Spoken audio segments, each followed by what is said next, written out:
coming to you live from ATL JDM. We're gonna start off with a banger right here. So this is the Daihatsu Hijet Dekotora that is converted into a dump. It's painted red. You already know K-trucks don't come in red. It has like this extended bumper. I'm pretty sure it's not supposed to have that. That's really sick. We got these 3-spoke tequila rims. Interior is nice and minty. 4-wheel drive, 5-speed, high-low. Very clean in here as well. Look at this. Oh man, if this had like a light bar here, it'd be crazy. But we're gonna continue to go over it. So it's a dump. The dump is actually pretty clean too, as you can see. Doesn't look like they've been doing like a bunch of like, you know, heavy duty work.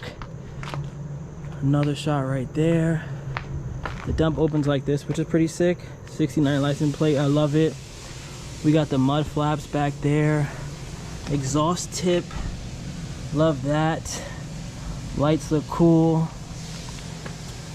I really like this. This is definitely, out of thousands of K-trucks I've seen, this is definitely top 5. Then we have this Mark II right here. The guys at ATL JDM were telling me this is basically a 4-door Supra. I definitely eventually want to get like a K car. I mean, not a car, JDM right-hand drive car eventually. Like an actual car, not a K. But yeah, I really like this. Tourer V, black on black, but it's kind of like an olive, if you can see. It's like an olive blue. Then we got a Honda Street, everyone's favorite. Very clean. Beautiful brown interior. It's actually very clean. They were just at a show, that's why there's that stuff back there right now. But yeah, AC, really nice. I like this color too. Then we have a Unos Roadster. This is actually one of their personal cars. If you've been following me, if you know I have a Miata, I've been wanting a Unos forever. Before they were 15,000 and the hard tops were 2 Gs, but this is a very clean one. Watanabe's, black on black, hard top. It's a 1.8. I gotta get a Unos one day, man. They're just so expensive. They're so expensive. But I really like this, and then they have some more cars inside. Let me show you what they got inside. All right, so this is Parth though from ATL JDM. Hey, how you doing? Nice to meet you. Thanks for coming out. Yeah, thank you for having me, honestly. No worries. I didn't know if there was any like K-truck or any dealers out here, so I was just like, let me look on Google Maps. I put JDM in Atlanta, and you came up. Yeah, are you guys one of the only ones that you know of? I mean, we've been the longest one here in Atlanta. There's always people that, you know. Yeah, that would like have this many. But, you know, we're the OGs, you know. We like to think we are. Yeah. But I definitely want to know more about the Mark II and this one. So he's going to tell me a little more about it. Yeah, definitely, man. All right, so this is basically the JZX 90 chassis. That's what everyone calls them, JZX 90s. It's a 4-door Supra, essentially. It's got a 2J? It's got a 1J in it. Oh, okay. 1J twin turbo, inline 6. Twin? I didn't even know. In Japan, these are like the drift kings, you know. Yeah. Like the Skylines are the track kings. Yeah. This is like no one really like knows much about these cars unless you're kind of a diehard. But it goes, you know, Chasers, Mark IIs, and Crestas. They're all part of the same JZX 90 family, but they're just different trim levels. And this one's like the medium level, the Mark II. The Chaser's a little sportier, and the Crestas are a lot nicer. So Cresta is kind of like the luxury version. Yes, it's like a Avalon with leather, you know, the leather, adjusting seats, all that good stuff. But yeah, rear-wheel drive. These things are a blast to drive, and they're super popular. Hard to find in this condition. No, this one I was saying, even the color is like a it's like the dark green, mica green. Blue, yeah.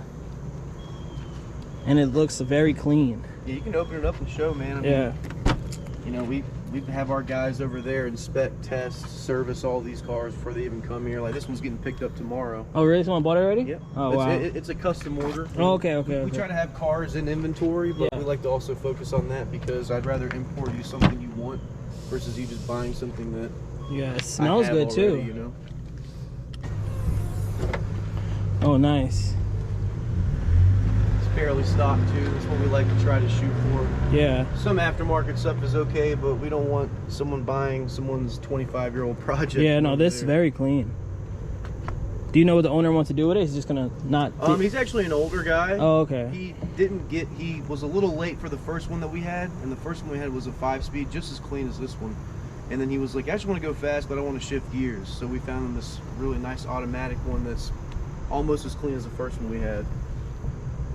And this is the same engine that's in the Sora? Yes. Oh. Well, some of the Soras. Some of them have the 2.0, but most of the ones that people want. Yeah. It's the 1J. Also, it was in the Mark III Super. I know this is gonna be everyone's favorite. And then the Daihatsu Hijet. Yeah. So I mean, like I told you when you walked in, you know, I don't think we'll ever find another truck like this. This was just one guy's, you know, very diet version of a Dekotora conversion, and he definitely was using it as a work truck, because I had someone at a car show who was Japanese. He translated it, and I forgot what he said, but he said this was just the company logo or insignia. Oh, cool. So it was definitely used as a work truck over there to move whatever, but I'll show you the dump bed. So the biggest difference is that they added this like extended bumper, no? Yeah, the bumper, the wing at top, the wing on top, which is extra. I think this is a newer Daihatsu grill. Yeah. And then these lights, they look, they're not traditional like Daihatsu Hijet lights. Yeah. And I guess this, I mean, it's probably a piece over. The chrome and all that stuff, yeah. Like went to AutoZone and bought everything he could. Do people not do this in Japan, do you know? Or do they just not sell them? They usually do them to like the bigger trucks. Bigger trucks. Yeah, so to carry their cars. Yeah. This one, like I said, was just a one of a kind. Like, if I saw another one like it, I'd definitely I've buy never it. seen another one like in person or like even for sale. But I mean, even the bed, you know.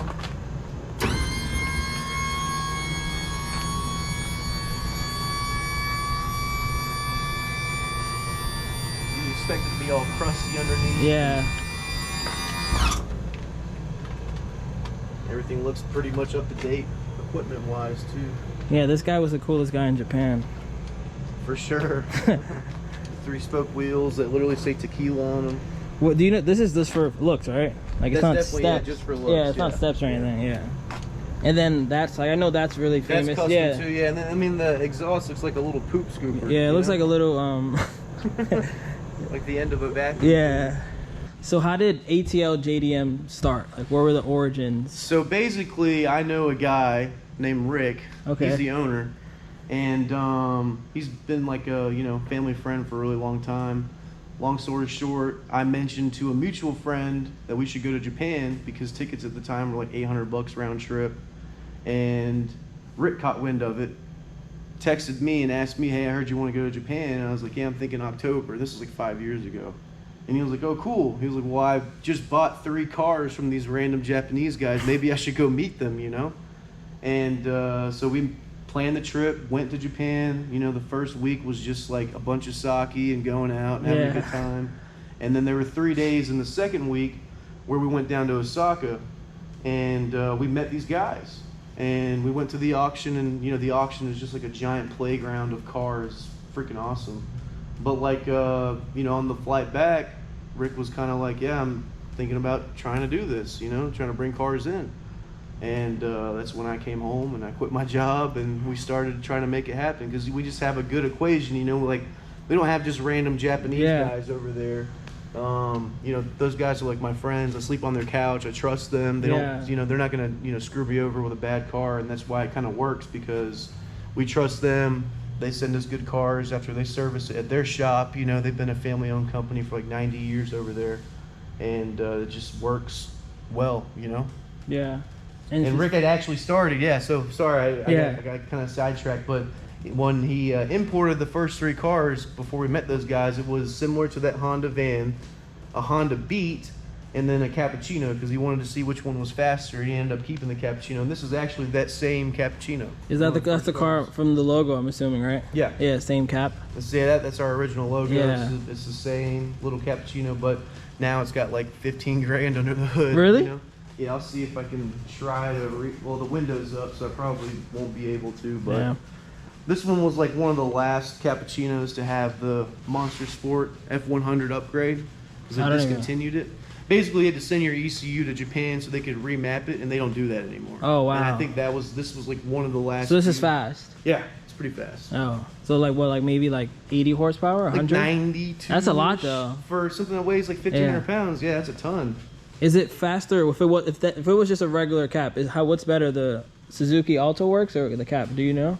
Well, just because of the year, you know, this is 660cc K car regulation. That's a 550cc K car regulation. So, I mean, back in the day, though, the reason why that car is so special and why we spent so much time restoring it, all that's left are putting the 4 new tires that are in the office, is because that car, when it came out, is the reason why all these Keishidoshis have a 63 horsepower limiter.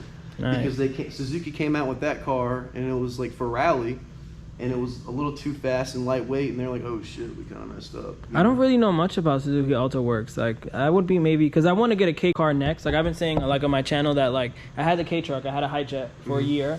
I'm going to have the Bravo for a year. And I either want to get a Jimny or a K car. But someone who's owned, like, 6 Miatas, to me, getting a Cappuccino is just a smaller Miata. Just a smaller Miata, that's a little But zippier. I didn't think about getting that. Because I don't really want a Honda today. Like, you know, I don't want a slower. Well, I don't know. I'm not sure. I mean, these aren't very common, but Yeah. you can still get Auto Works. You know, I've seen Not Auto just Works. this What's this one? generation, yeah. Oh, no, I don't, yeah. So this is an 87. Oh, okay. And this is like, you know, I mean, it's still got all the original rally decals. Yeah, I've and seen stuff one on it. before, but it definitely had a different front end. But the one I had, the 93, the next generation, it's a little boxier. Yeah, up I've seen top. that one before. And I mean, I sold that to a guy that lives in Atlanta. He works at the airport. Oh, wow, nice. He drives that car every day. Yeah, this one definitely looks like a little rally monster. And the little, like the interior, the hot pink door panels, That's the OEM? hot pink seats, that's all OEM. Oh, wow, I didn't think that was going to be OEM. Oh yeah, that's all OEM. Oh, that's cool. I love the little hood scoop, the fog lights. Oh yeah, that's cool. I mean, they're sick cars. I mean, but again, they're 550cc turbos. Yeah. So. But definitely have a really cool fleet. A Midget is super nice. Yeah, honestly, we bought the Midget and the Dekotora strictly as just like advertising, pretty much. You know, what I mean, we knew that they were going to be hard sells, but like, I don't know. How much is the Midget? 13. Okay. The first time we went to Japan and saw one of those, you know, me and Rick were like, what the heck? Like out on the wild, someone driving? Just driving on the road. And my guy was like, yeah, it's a Daihatsu Midget 2. I was like, dude, we need to buy one of those. I saw one that was a 2-seater. Yeah. Like that one is pretty cool too. Well, this was the first year for them. That's why they weren't eligible to import. Oh, now. 97 oh, was the first, okay, cool. manufacturer year. So I'm in this video here. Again, shout out to ATL JDM. So many cool cars coming out of Japan. Like, I've never seen a Midget in person. This thing with the pink interior is fire. I wish we could have popped the hood on this, but maybe next time, because I will be back in Atlanta very soon. But Mark II, and then, come on, look at this right here. This is the coolest car I've ever seen. As many K-Tracks as I've seen, I would have never thought I'd see one of these things. But yeah, catch you guys on the next one. Thank you for watching. Peace.